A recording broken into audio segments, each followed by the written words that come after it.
Hi. അപ്പോൾ നമ്മളെന്തുണ്ടല്ലോ മീൻ പിടിക്കാൻ വന്നാണേ. അപ്പോൾ ഞാനും ഉണ്ട്, ആയത്തുണ്ട്. അപ്പോൾ നമുക്കിതേ റിയൽ വാരിയറിൻ്റെ ഫ്ലൈയിലൊരു ചെറിയൊരു മീൻ അടിച്ചിട്ടുണ്ട് കേട്ടോ. അതിനെ നമ്മളങ്ങ് റിലീസ് ചെയ്തേക്കുക. കാരണം കുഞ്ഞൊരു വരാലാട്ടോ. ഞാൻ നിങ്ങൾക്ക് മീനെ കാണിച്ചു തരാം കേട്ടോ. മീൻ ഓൾറെഡി കരയിൽ തെറിച്ച് വീണുണ്ട്. നിങ്ങളൊന്ന് കണ്ടു നോക്ക്. ഇത് കണ്ട ചെറിയൊരു മീനാട്ടോ, വലിയ സൈസൊന്നുമില്ല, ഒരു ചെറിയൊരു മീനാണ്. ഇതിനങ്ങ് വിട്ട് കളഞ്ഞേക്കാം കേട്ടോ. ഇത് നോക്കി, ചെറിയൊരു സൈസ് മീനാണ്. നമുക്കങ്ങ് വിട്ട് കളഞ്ഞേക്കാം, വലിയ സൈസില്ല കേട്ടോ. അടുത്തായിട്ട് നോക്കട്ടെ, വലിയത് ഇട്ട് വേണേൽ എടുക്കാം. ഒന്നും പറ്റിയില്ല കേട്ടോ. മീൻ അടിച്ചത് വഴി തന്നെ കരയിൽ തെറിച്ച് വന്ന് വീണു. വിട്ടേക്കാം.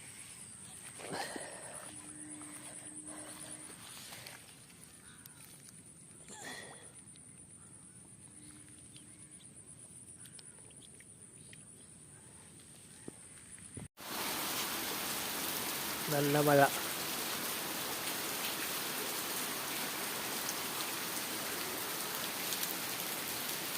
ഇതിലുള്ള പാട്ട് ഏതാണെന്ന് പറയാമോ?